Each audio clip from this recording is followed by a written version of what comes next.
what's going on? It's Prime Animations here coming to you with another character video.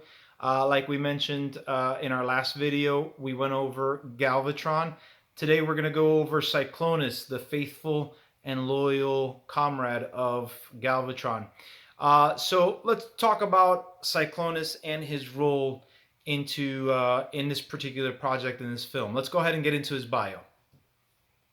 So his bio says, as a faithful servant of Unicron and loyal follower of Galvatron, Cyclonus is a perfect warrior for part of the Destructicon army. His loyalty knows no bound, and he is highly honorable even in battle. But do not underestimate him. He may fight with honor, but he will still rip out a bot's spark to please his Dark Lord. So let's go ahead and analyze that, right? So obviously from G1, we know Cyclonus is a warrior, right?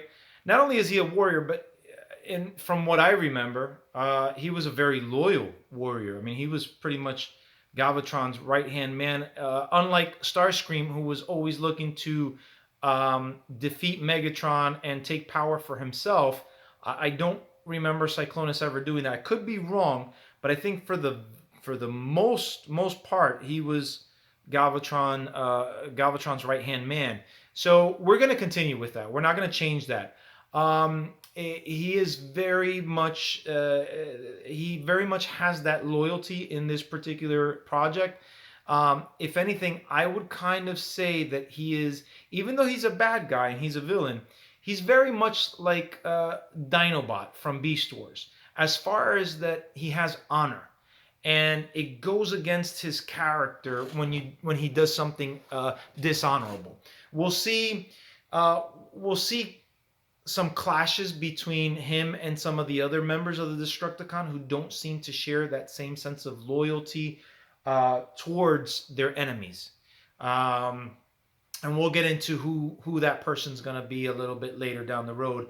But he's going to bump heads with some members of the Destructicon team, other than obviously Galvatron. Galvatron is like his leader. He knows it. He's not going to disrespect. He's going to follow orders.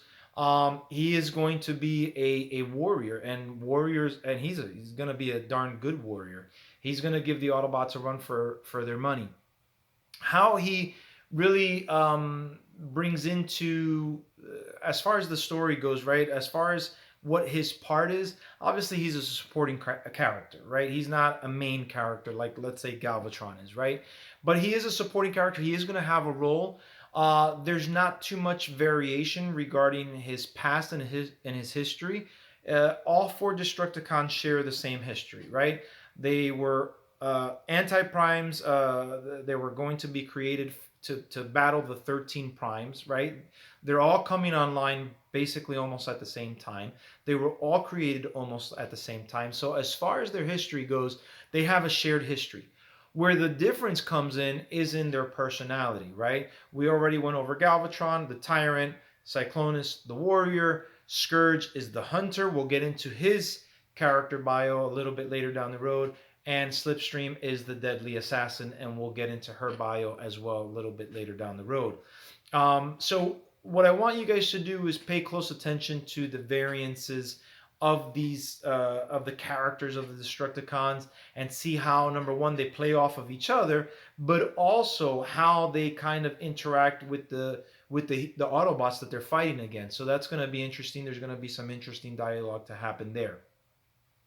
And that's pretty much it for Cyclonus. As far as his physical attributes, he is as a Destructicon, he's as tall as I think I made him as tall as Optimus and Megatron 2.0, if I'm not mistaken, because Galvatron is as big as Predaking, who was, pretty much the biggest body. I think he might be the same. No, he was actually bigger than Optimus 2.0. So yes, Galvatron is as big as Predaking.